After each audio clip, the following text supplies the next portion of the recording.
आपल्या दक्षिण सोलापूर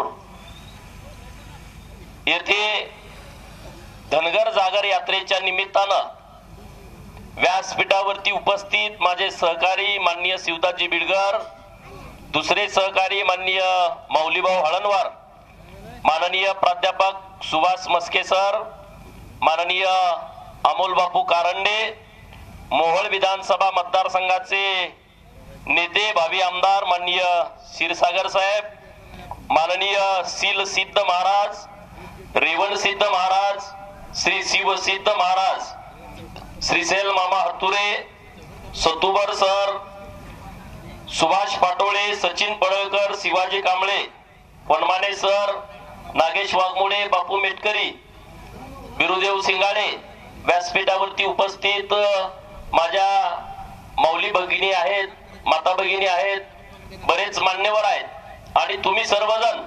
क्या आप अपनी माता पिता बनने का इंतजार कर रहे हैं? आज ही 7825893602 पर कॉल करें। ओएसिस फर्टिलिटी के कम लागत वाले IVF उपचार की सहायता से अपना सपना पूरा करें और सभी को खुशखबरी दें। महाराष्ट्रातल्या धनगरांचा प्रश्न निकाली लागला पाहिजे अशी भावना उराशी बाळगून गेल्या अनेक वर्षांपासून शरणू अंडे माझा सहकारी आहे, भीमराव आहे, आता बरीच मान्यवर आहेत, नाराज होऊ नका, नावं घेतली नाहीत म्हणून, KP पाटील आहेत माळशिरसहून। तर या आरक्षणाची अंमलबजावणी व्हावी म्हणून 1961 सालापासून आपल्या समाजातील नेतृत्व, समाजातील कार्यकर्ते आणि समाजातील लोक सातत्यानं प्रयत्न करतायत की आरक्षणाची अंमलबजावणी झाली पाहिजे। परंतु त्या काळामध्ये त्या सरकारांनी धनगर आरक्षण हा फार जटिल प्रश्न आहे, धनगर आरक्षणाला नवीन समावेश करता येत नाही, धनगर समाजाला आदिवासी जमातींचा विरोध आहे, असे अनेक नवीन कारण काढून धनगर समाजाच्या आरक्षणाची अंमलबजावणी थांबवली। परंतु 2018 आपण अखेरचा लढा धनगर आरक्षणाचा या राज्यभर राबवला आणि महाराष्ट्रातील सगळ्या तहसीलदारांच्या कडून माहितीच्या अधिकाराखाली धनगर नावाची जमात कोणी आहे का, त्यांनी दाखले घेतलेत का याची माहिती घेतली, जात पडताळणी समितीच्या प्रमुखांच्याकडून माहिती घेतली, जिल्ह्याच्या जिल्हाधिकाऱ्यांच्या कडून माहिती घेतली की जनगणनेमध्ये तुमच्याकडे धनगरांची संख्या नोंद आहे का। पहिल्यांदा एक असं आंदोलन उभा राहिलं जे कागदावरती अवलंबून होतं, कागदोपत्री होतं, नाहीतर नुसती गर्दी गोळा केली, सरकारला विरोधात बोललं असं नाही, पूर्ण त्याचा अभ्यास करून ते आंदोलन उभा राहिलं आणि त्याचा शेवट असा झाला की राज्यामध्ये वारंवार सांगितलं जायचं तो धनगड आहे, धनगर नाही, धनगड आहे, धनगर नाही, रच ड, धनगराचा शेवटचा र आणि धनगडाचा शेवटचा ड। पवारांनी असं धोरण राबवलं, धनगरा कायम तू रड, धनगरा कायम तू रड, र आणि ड, आणि आता ते आपण संपून टाकलं। धनगडाचा विषय देवेंद्रजी मुख्यमंत्री असताना आपण जे राज्यभर आंदोलन उभा केलं त्या आंदोलनाचं एक फलित असं झालं की राज्य सरकारनं हायकोर्टामध्ये धनगड नावाची जमात राज्यात अस्तित्वात नाही, आहेत ते धनगर आहेत, हे जे आपलं भांडण अनेक वर्षापासून जे चालू होतं ते मिटलं। हे तुम्हाला सगळ्यांना माहित झालंय ना काय चाललंय आरक्षणात, माहित आहे की नाही, बघताय की नाही सगळं काय चाललंय। मग आपला जो लढा चालू आहे तो योग्य मार्गाने चालू आहे का कसा, हा? आणि त्यामुळे आता टीव्ही वरती रोज कोण कोण लोक येतात, कोण मंत्रिमंडळात राजीनामा देतो, आम्ही धनगरांना आदिवासीत घुसू देणार नाही। अरे हा कायदा आहे, आपण कायद्याच्या देशात राहतो, ज्या देशाची राज्यघटना डॉक्टर बाबासाहेब आंबेडकर साहेबांनी लिहिली आहे, संविधानाप्रमाणे हे देश चालतो, हे राज्य कायद्याप्रमाणे चालतं। कुठला तरी मंत्री बोलला, कुठला तरी आमदारांनी विरोध केला, कुठल्या तरी खासदारांनी विरोध केला म्हणून असं कायदा चालत नाही। कायदा काय म्हणतोय की डॉक्टर बाबासाहेब आंबेडकर साहेबांनी या देशातल्या काही समूहांना SC मध्ये आणि ST मध्ये आरक्षण दिलं। आरक्षण कशासाठी दिलंय? काही लोक म्हणतात की आरक्षण यांचं बंद करून टाका, आरक्षण असं करा, आरक्षण तसं करा। आरक्षण यासाठी दिलेलं आहे की या देशामध्ये काही पुढारलेले समाज आहेत, ज्यांच्याकडे जमिनी जास्त आहेत, ज्यांच्याकडे संख्या जास्त आहे, ज्यांच्याकडे खासदारांची संख्या जास्त आहे, ज्यांच्या घरात वारंवार सरकारमधलं मंत्रीपद येतं, वारंवार ते सत्तेमध्ये असतात, शुगर फॅक्टरीचे चेअरमन आहेत, बँकांचे चेअरमन आहेत, दूध संघाचे चेअरमन आहेत, सूत गिरण्या राज्य सरकारनं दिल्या त्याचे मालक पण काही ठराविक लोक आहेत, हे पुढारलेली लोक आहेत. आणि मग आमची संख्या इतकी मोठी असताना सुद्धा आम्ही आमदारकीचं आम्हाला पार्टी तिकीटच देत नाही.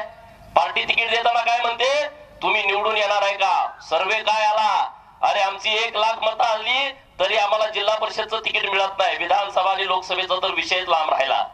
आणि मग जिसकी जितनी संख्या भारी उसकी उतनी भागीदारी या तत्वावरती या महाराष्ट्रातल्या 2 कोटी धनगरांना कधी न्याय मिळणार?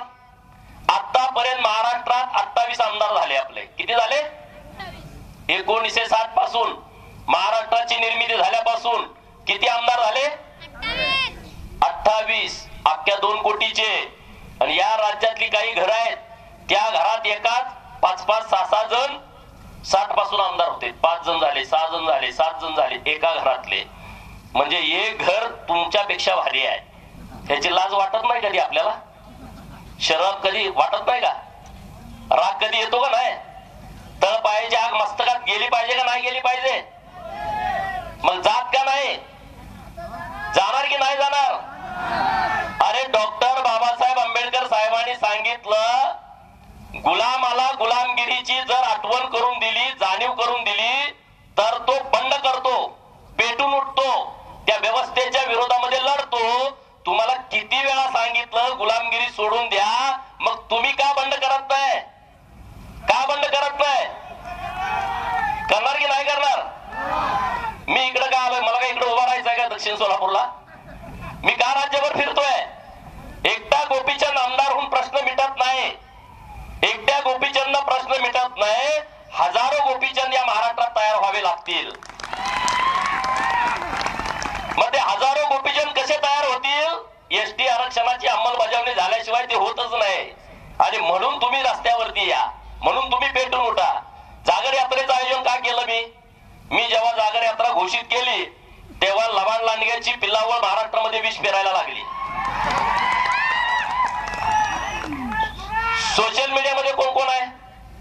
हात वर करा. फेसबुक, ट्विटर, व्हॉट्सअप, अरे बरेच जण आहेत की. मग तुम्हाला लगेच माहित आहे, मी इकडे जागर यात्रा घोषित केली का ती पिल्ल सगळी बाहेर निघाली. अरे गोपीचंद एका बाजूला धनगर समाजाची केस न्यायालयात चालू आहे असं एका बाजूला म्हणतोय, आणि दुसऱ्या बाजूला म्हणतोय की धनगरांची जागर यात्रा काढतोय. मी त्यांनाही सांगतो आणि तुम्हालाही सांगतो, या जागर यात्रेचं नियोजन काय? आपण 2 प्लाननं धनगरांच्या आरक्षणाची लढाई लढतोय. पहिला प्लान आहे न्यायालयीन लढाई. जी लढाई सातत्यानं आम्ही पाठपुरावा करतोय. आणि हे सरकार आल्याच्या नंतर मी किमान 30 बैठका माननीय देवेंद्रजी फडणवीस साहेबांच्या सोबत मधु शिंदे साहेबांना घेऊन केलेत. एक कार्यकर्ता म्हणून माझी जबाबदारी आहे, ती मी जबाबदारी पार पाडली. आणि राज्य सरकारनं धनगरांच्या बाजूनं हायकोर्टामध्ये जे आपल्याला अपेक्षित आहेत ती 3 ऍफिडेव्हिट आतापर्यंत दिलेत. एक दिलं 2019 ला, दुसरं दिलं 2022 ला आणि तिसरं दिलं 2023 ला. त्या केसमध्ये कुंभकोणी सरकारी वकील साहेब आहेत, त्यांची नेमणूक व्हावी आपली मागणी होती. सरकारनं ती निकाल लागेपर्यंत नेमणूक करून दिली. आता विषय राहिला शेवटचा. हायकोर्टामध्ये सोमवारी आपली तारीख झाली. आज सोमवार आहे ना, मागच्या सोमवार मंगळवारी तारीख झाली. तर हायकोर्टाने धनगर समाजाच्या आरक्षणाची अंतिम सुनावणी 8 डिसेंबर, 11 डिसेंबर, 15 डिसेंबर 2023 ला ठेवली आहे. म्हणजे आज मी बोलतोय ते 16 ऑक्टोबरला तुमच्या समोर बोलतोय. नोव्हेंबर आणि डिसेंबरच्या 16 तारखेला धनगरांच्या आरक्षणाची अंतिम सुनावणी पूर्ण झालेली असेल. म्हणजे डिसेंबरच्या शेवटच्या आठवड्यात हायकोर्टाने सांगितलंय की नाताळाची सुट्टी झाल्याच्या नंतर धनगर आरक्षणाचा निकाल आम्ही देणार. तो निकाल कारण 170च्या वर पुरावे आपण दिलेत.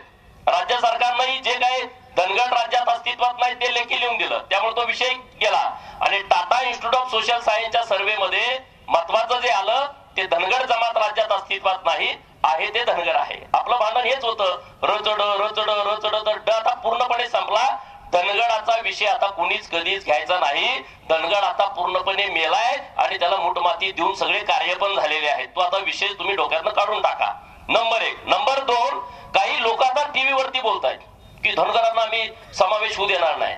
धनगरांचा समावेश झाला तर आम्ही अमका राजीनामा देईल, फलाना राजीनामा देईल. त्यांचं आमचं मुळीच भांडण नाही. विषय समजून घ्या.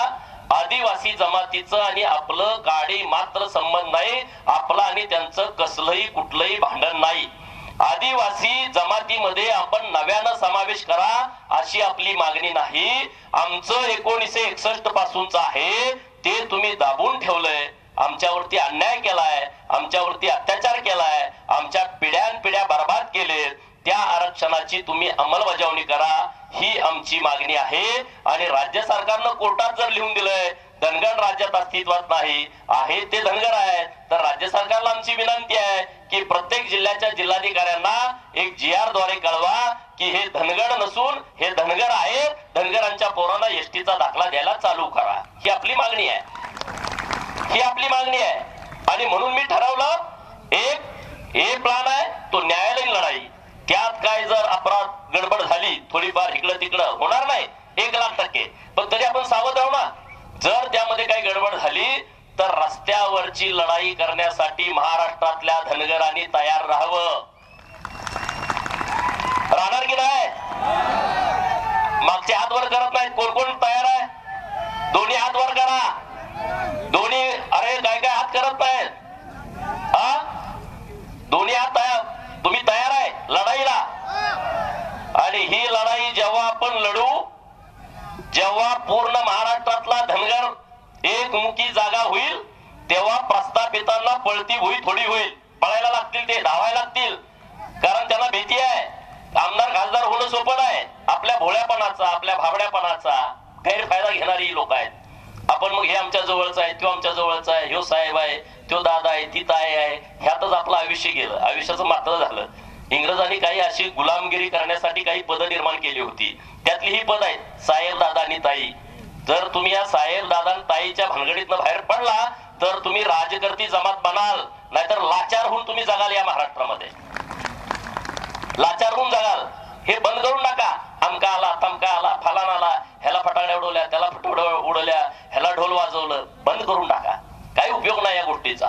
मी तुम्हाला हात जोडून सांगतोय की तुम्ही सगळेजण संघटित व्हा, एकत्रित व्हा.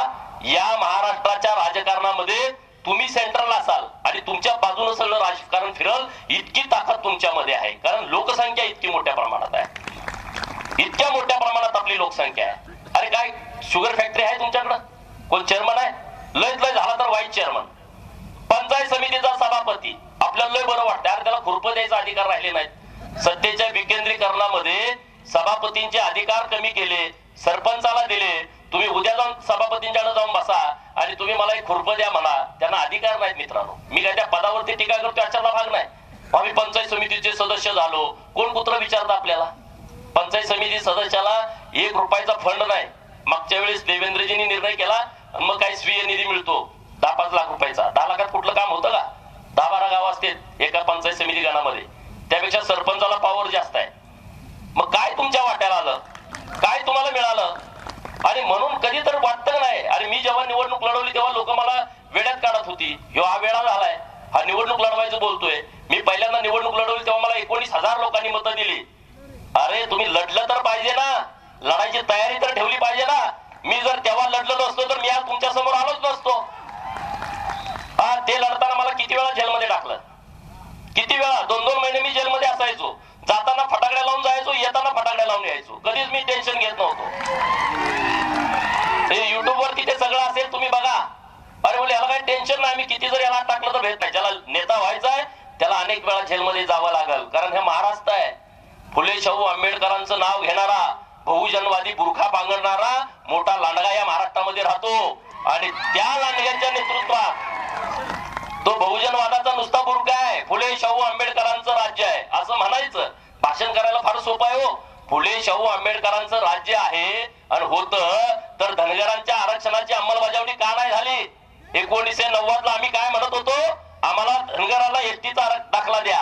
पवारांनी काय दिलं? एनटी. अरे एनटी काय भानगड आहे? हे संविधानातलं नाही आहे. हे कुठल्या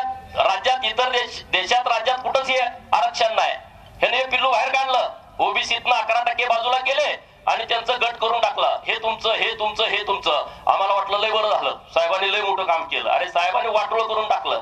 एसटी जर तेव्हा नोटिफाय झालं असतं तर आज गोपीचंद पडळकरला तुमच्या जागर धनगराची जागर यात्रा काढायची वेळ आली नसती. हे सगळे विषय नीट समजून घ्या. हे नीट विषय समजून आपल्याला पुढे जावं लागेल. आणि म्हणून राज्य सरकारकडे आपण पाठपुरावा करतोय. राज्य सरकारनं मदत मोठ्या प्रमाणात केली आहे, पण आता आम्हाला ढाकला पाहिजे. यासाठी तुम्ही आम्ही सगळे एकत्रित येऊ, राज्य सरकारवरती आपण दबाव टाकू. सगळे ताकदीनं तुम्ही आरेवाडीच्या बिरोबाच्या बालामध्ये 22 तारखेला आपला दसरा मेळावा आहे. तुम्ही सगळे ताकदीनं या. ह्याच्या अगोदर कोण कोण आलता आरेवाडीला? आता ह्या वेळेस कोण कोण येणार? अरे सगळे यावं लागेल, हजारोच्या संख्येने यावं लागेल. गेल्या वर्षी मी नुसतं म्हटलं 4 दिवस अगोदर आपला दसरा मेळावा, तिथं बसायला जागा नव्हती. मी रात्री ग्राउंड बघायला गेलो होतो, पण आता लाखोच्या संख्येनं लोक येणार आहेत, लाखोच्या संख्येनं. तुम्ही सगळ्या भागातल्या लोकांना निरोप द्या की कसल्याही परिस्थितीत आपल्याला जायचं आहे. 2 दिवस खूप महत्वाचे आहेत धनगरांच्यासाठी वर्षभरातले. एक 31 मे चौंडी अहिल्यादेवींची जयंती आणि दुसरा आरेवाडीचा बिरोबा घटस्थापनेच्या नंतर 7व्या दिवशी. हे 2 दिवस तुम्ही वेळ द्या आयुष्यातला, वर्षातला. बघा काय परिवर्तन होत आहे. एवढी ताकद नाही तर उसाला पाणी द्यायचं आहे रानात, हे आपलं रोजचं आहे. मेंढराकडे चाललोय, गुराकडे चाललोय, धारा काढायच्या आहेत, तिकडं मेवण्याचं लग्न आहे, मेवणी कुठं रुसून गेल्या त्याला समजून माघारी आणायचं आहे, सासरवाडीत कोंबडा कापलाय, तिकडं बिरोबाला बकरं कापायला चाललो. हे आपलं रेग्युलर चालू आहे, ते चालू द्या. पण 2 दिवस हे ठरवून द्यायचे. काय जरी झालं तर या 2 दिवसामध्ये मी दुसरीकडे कुठं जाणार नाही. बघा काय परिस्थिती होती महाराष्ट्रातली. जोपर्यंत तुम्ही विचारानं परिवर्तन तुमच्यात होत नाही तोपर्यंत तुमचा कोणीच बदल करू शकत नाही. म्हणून तुम्हाला माझी हात जोडून विनंती आहे की तुम्ही विचारानं परिवर्तन करण्यासाठी या 2 ठिकाणी वर्षात 2 दिवस तुम्ही आलं पाहिजे. हात जोडून तुम्हाला माझी विनंती आहे. हे दक्षिण सोलापूर, अक्कलकोट शहर, सोलापूरचं शहर, मंगळवेढा, सांगोला, बार्शी, करमाळा, माळशिरस ह्या सगळ्या परिसरातल्या लोकांना सांगा, मोहोळच्या, की ताकदीनं तुम्ही आरेवाडीच्या दसरा मेळाव्याला या. आपल्याला कसल्याही परिस्थितीत आरक्षणाची अंमलबजावणी पाहिजे. त्यासाठी मी माझ्या आयुष्यातला सगळा वेळ आरक्षणासाठी द्यायला तयार आहे. मला दुसरं काय वैयक्तिक माझं हे नाही, वैयक्तिक माझा कुठला विषय नाही यामध्ये. मला पूर्ण वेळ आता आरक्षणावरती, दुसरं माझ्या डोक्यात काय नाही. तुम्ही म्हणा सरकार आल्यापासून मी सातत्यानं पाठपुरावा करतोय आणि मग दोन्ही बाजूला लढायचं ठरलं, एक न्यायालयीन लढाई आणि दुसरी रस्त्यावरची लढाई. तर मी आता गेल्या 4-5 दिवसापासून राज्यभर फिरतोय. पार नागपूर पासून सगळ्या 20 जिल्ह्यामध्ये आपल्या सभा झाल्या. लोकांचा खूप चांगला प्रतिसाद आहे. हा टप्पा आपला पहिला आहे. दुसऱ्या टप्प्यामध्ये आपण आणखी बाकीच्या राहिलेल्या तालुक्यात जाण्याचा प्रयत्न करतोय. पण मी तुम्हाला आवर्जून सांगतो, विनंतीपूर्वक सांगतो, जे मागे घडलंय ते आता डोक्यातनं काढून टाका. इतिहास जर आपण मागचा विसरलो आपल्या महापुरुषांचा तर आपण नव्यानं काही निर्माण करू शकत नाही. आपण इतिहास कोणाचा घेतला पाहिजे? सुभेदार मल्हारराव होळकरांचा. त्यांच्याकडून काय घेतलं पाहिजे? त्यांच्याकडून मुत्सद्दीपणा घेतला पाहिजे मल्हारराव होळकरांच्याकडून. पुण्यश्लोक अहिल्यादेवींच्या चरित्रातून काय घेतलं पाहिजे? त्यांच्या चरित्रातून दूरदृष्टी आणि न्यायाची भूमिका आपण घेतली पाहिजे. आणि महाराजा यशवंतराव होळकर यांच्या आयुष्यातून संघर्षातून ताकद कशी तयार करायची, हे 3 गुण जर घेतले धनगराने तर तुमच्या आयुष्यामध्ये तुम्हाला काहीच कमी पडणार नाही मित्रांनो, काहीच कमी पडणार नाही. आपण तर कुणावर अन्याय करणार नाही. आपली भूमिका ती नाही. आपल्याला अनेक समाज बघतायत की तुम्ही आम्हाला न्याय द्याल. या भागातला लिंगायत समाज असेल, या भागातला भटक्या विमुक्त असेल, या भागातला गरीब मराठा असेल, या भागातला ओबीसी मायनर ओबीसी असेल, ज्यांच्या कपाळावरती भंडारा आहे आणि त्यांचं आपलं खूप जवळचं नातं आहे. हे खंडोबाचा भंडारा आहे, हा बिरोबाचा भंडारा आहे, हा धुळोबाचा भंडारा आहे. या भंडाऱ्यामध्ये प्रचंड मोठी ताकद आहे. या भंडाऱ्याच्या जोरावरती आपण सगळेजण एकत्र येऊ शकतो आणि एक मोठं राज्य प्रस्थापित करू शकतो. इतकी धमक या पिवळ्या भंडाऱ्यामध्ये आहे आणि तो भंडारा आपल्या सगळ्याच्या कपाळावरती आहे. आणि म्हणून माझ्या कपाळावरचा पिवळा भंडारा, मी तुम्हाला हेच सांगतो की मी आधी धनगर आहे आणि नंतर आमदार गोपीचंद पडळकर आहे. इतकी ताकद या भंडाऱ्यामध्ये आहे. आणि म्हणून तुम्हाला माझी कळकळीची विनंती आहे, धनगरांच्या आरक्षणाची लढाई अंतिम टप्प्यात आली आहे. घरात झोपू नका, रस्त्यावरती यायची तयारी ठेवा, लढायची तयारी ठेवा, या प्रस्थापितांच्या छाताडावरती नाचायची तयारी ठेवा. एक दिवस सांगतो आणि तो दिवस जवळ आलाय की आपली जी गेल्या अनेक वर्षाची प्रतीक्षा आहे ती प्रतीक्षा संपणार आहे. या महाराष्ट्रातल्या धनगराच्या हातामध्ये एसटीचा धाकला पडणार आहे. आणि जी लोक टीव्हीवरती विरोध करतायत त्या लोकांना पण माझं आव्हान आहे, कारण त्यांनी या महाराष्ट्रातल्या 45 आदिवासी जमातीपैकी 33 आदिवासी जमातींना आज मी इथं बोलतोय त्या क्षणापर्यंत एकाला सुद्धा एसटीचा दाखला दिला नाही. या महाराष्ट्रामध्ये 47 आदिवासी जमाती आहेत, त्यातल्या 2 आदिवासी जमाती नाही असं सरकारचं म्हणणं आहे. त्यातल्या 45 जमाती आहे, त्यातल्या 12 जमाती ह्या 33 जमातीचं सुद्धा आरक्षण खात आहेत. 33 आदिवासी जमातीला अजून एसटीचा दाखलाच नाही. या राज्यामध्ये राज्य सरकारला माझं आव्हान आहे की जात पडताळणी समितीने आदेश द्या आणि महाराष्ट्रातल्या किती एसटी समाजाच्या लोकांना एसटीचे दाखले दिलेत याची तुम्ही माहिती मागवा. आणि ती माहिती माझ्या मते 5 लाखाच्या वर एकही एसटीचा दाखला आदिवासी मंत्रालयाकडून दिला गेला नाही, आदिवासी खात्याकडून दिला नाही. किती मोठा अन्याय बघा. नुसत्या धनगरावरती अन्याय नाही, आपल्या बरोबर आणि आपले 33 भाऊ आहेत जमाती त्यांना सुद्धा एसटीचा दाखला मिळाला नाही. आणि म्हणून मी ठरवलं ही धनगर जागर यात्रा झाल्याच्या नंतर महाराष्ट्रातल्या अन्यायग्रस्त 33 आदिवासी जमातीच्या लोकांना एसटीचा दाखला मिळवून देण्यासाठी मी स्वतः संपर्क अभियान या महाराष्ट्रामध्ये राबवणार आहे. आणि त्याला आपला पाठिंबा असला पाहिजे, कारण ते आपले भाऊ आहेत. आणि या 33 आदिवासी जमातीचा धनगराच्या आरक्षणाला विरोध नाही, ही गोष्ट लक्षात ठेवा. त्या ज्यांना वाटते ना धनगरांना विरोध करावा त्यांना सुद्धा मी आपल्या मीडियाच्या माध्यमातून सांगतोय की त्या 33 जमातीचा धनगरांना पाठिंबा आहे आणि हे मी प्रत्यक्षात दाखवून देतो. त्या सगळ्या नेतृत्वांना बरोबर घेऊन येतो. त्यामुळं आदिवासीचं आपलं कसलंही कुठलंही भांडण नाही, काली नव्हतं, आजही नाही आणि उद्याही नसणार आहे. आमचं भांडण या प्रस्थापितांशी होतं, आमचं भांडण कागदोपत्री निर्माण केलेल्या धनगराशी होतं. ते भांडण पूर्णपणे 2018-19 ला मिटलंय. आता आम्हाला प्रतीक्षा आहे धनगराच्या पोराच्या हातात एसटीचा दाखला मिळणार आणि तो डिसेंबरच्या शेवटच्या आठवड्यामध्ये एक तर न्यायालयातून नसेल तर तो सरकारनं GRच्या माध्यमातून द्यावा. यासाठी महाराष्ट्रातल्या धनगरांनी लोकशाहीच्या माध्यमातून लढाईसाठी तयार व्हावं आणि जागृत व्हावं. धनगरी ताकद काय आहे ती स्वतःला जाणून दिली पाहिजे. ही ताकद तुमच्यामध्ये आहे, मोठी ताकद तुमच्यामध्ये आहे, पण तुम्हाला त्याचं नेमकं कळणं झालंय. तुम्ही सरपंच पदात, तुम्ही सोसायटीच्या चेअरमन, उपसरपंच, व्हाईस चेअरमन, ग्रामपंचायतचा सदस्य, सोसायटीचा सदस्य यात गुंतून पडलाय. मारामाऱ्या, भांडणं, चुलत भाऊ, मावस भाऊ, चुलता, पुतण्या याच्या पलीकडे आपली गाडीच जात नाही. ते आता सगळं तिथंच राहू द्या आणि व्यापक दृष्टिकोनातून जिथं कायदे केले जातात ते महाराष्ट्राची विधानसभा, जिथे कायदे केले जातात ते देशाची लोकसभा. अरे इथं जाण्याचा विचार करा ना. एक पण माणूस लोकसभेमध्ये नाही.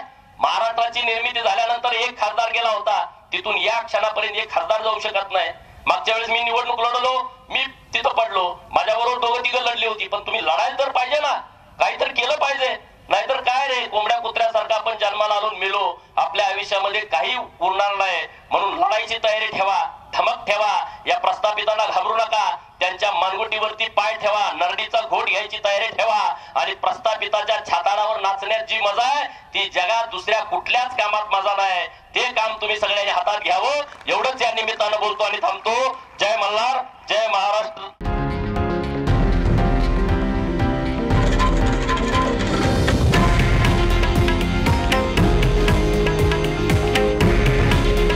हे आहे देशातील नंबर 1 न्यूज नेटवर्क आणि आपण पाहत आहात TV9 मराठी.